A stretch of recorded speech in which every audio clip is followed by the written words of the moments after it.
Washington post की report ने एक सनसनीखेज खुलासा किया है। नरेंद्र मोदी और अडानी की मिलीभगत में हो रहे महाघोटाले की एक और परत खुल गई है।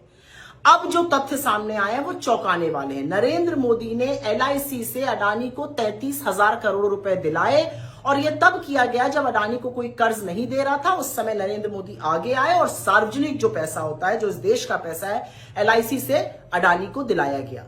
ये जो सारा प्लान है 33,000 करोड़ रुपए एलआईसी से अडानी को दिलवाने का, इसकी रूपरेखा, इसका जो प्लान, इसकी जो योजना थी वो वित्त मंत्रालय के डिपार्टमेंट ऑफ फाइनेंशियल सर्विसेज और नीति आयोग ने तैयार करी। इसका अप्रूवल वित्त मंत्रालय ने दिया और प्लान ये बना कि करीब करीब 28,600 करोड़ रुपए अडानी के कॉर्पोरेट बॉन्ड्स में डाले जाएंगे और करीब 4,200 करोड़ रुपए अडानी की कुछ कंपनीज में हिस्सेदारी बढ़ाने के लिए एलआईसी डालेगा। वो क्या कंपनीज थी? उसमें से एक अडानी ग्रीन था जिसमें एलआईसी का निवेश करीब 1.3% था। योजना में लिखा गया कि 3% तक बढ़ाना है। फिर एक और कंपनी थी जिसमें अंबुजा सीमेंट्स, जिसमें निवेश करीब 5.5% था। कहा गया 8% तक बढ़ाइए।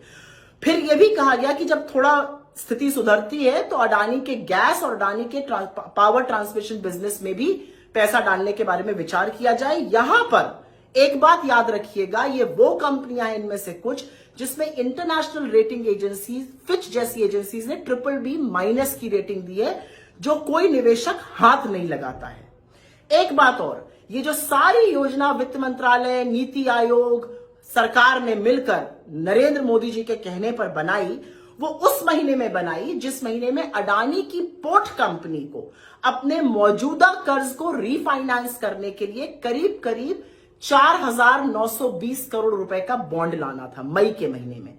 और 30 मई को अडानी ने खुलकर कहा कि एक ही निवेशक एलआईसी ने सारे बॉन्ड में निवेश कर दिया। 4,920 करोड़ का इन्वेस्टमेंट एक निवेशक एलआईसी ने किया और किसी ने छुआ भी नहीं। तो डीएफएस या जो डिपार्टमेंट ऑफ फाइनेंशियल सर्विसेज है या वित्त मंत्रालय है या मोदी सरकार है, इन्होंने ऐसा क्यों किया? दस्तावेज में साफ साफ लिखा है, अडानी में विश्वास जताने के लिए, बाकी निवेशकों को प्रोत्साहित करने के लिए कि वो अडानी में निवेश करें। लेकिन सबसे बड़ी विडंबना और सबसे गौरतलब बात यह है कि डीएफएस, वित्त मंत्रालय, अच्छी तरह से जानता था कि अडानी में निवेश करना जोखिम भरा काम है और दस्तावेजों में साफ लिखा हुआ है कि अडानी के सामने चुनौतियां सिर्फ अमेरिका में ही नहीं, अमेरिका से बाहर हैं। उन चुनौतियों में इजराइल की हाइफा एयरपोर्ट में जहां पर अडानी के खिलाफ प्रदर्शन हो रहा था, विरोध हो रहा था, उसका उल्लेख है। उसमें उल्लेख है कि कैसे 47,000 करोड़ रुपए से ज्यादा एलआईसी को नुकसान हुआ अडानी में इन्वेस्ट करने में।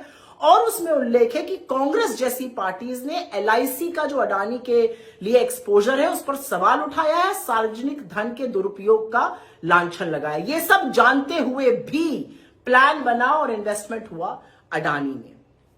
अब यहां पर एक बात गौरतलब है, एलआईसी वो कंपनी है जो छोटे मध्यम वर्ग, गरीब परिवारों के लिए, करीब 25 करोड़ पॉलिसी होल्डर्स हैं, उनके लिए जीवन बीमा करती है। सार्वजनिक धन का यह दुरुपयोग है। तो ये जो 33,000 करोड़ रुपए मोदी जी ने स्वाहा किया अडानी जी के नाम पर, यह बेल आउट नहीं तो और क्या है। और शास्त्रों में इसको विशुद्ध रूप से भ्रष्टाचार कहा गया है। अब मोदी जी आप कितनी भी जलेबी बना लीजिए, मोदी अडानी महाघोटाले के किंगपिन, मोदी अडानी महाघोटाले के आर्किटेक्ट, सरकारी पैसे का दुरुपयोग, आम जनता के पैसे को स्वाहा करने का काम अडानी के नाम पर आपने किया है और अपनी आंखें मूंदकर आप जांच भी नहीं कराना चाहते हैं। लेकिन मेरा सवाल आज उन मीडिया हाउसेस से है कि क्या इतने बड़े घोटाले को देखकर एक शब्द फूटेगा, एक टिकर चलेगा, एक शो होगा, बहस होगी? अगर होगी तो अच्छी बात है, अगर नहीं होगी तो चरण चुंबक कहने पे बुरा न मानिएगा।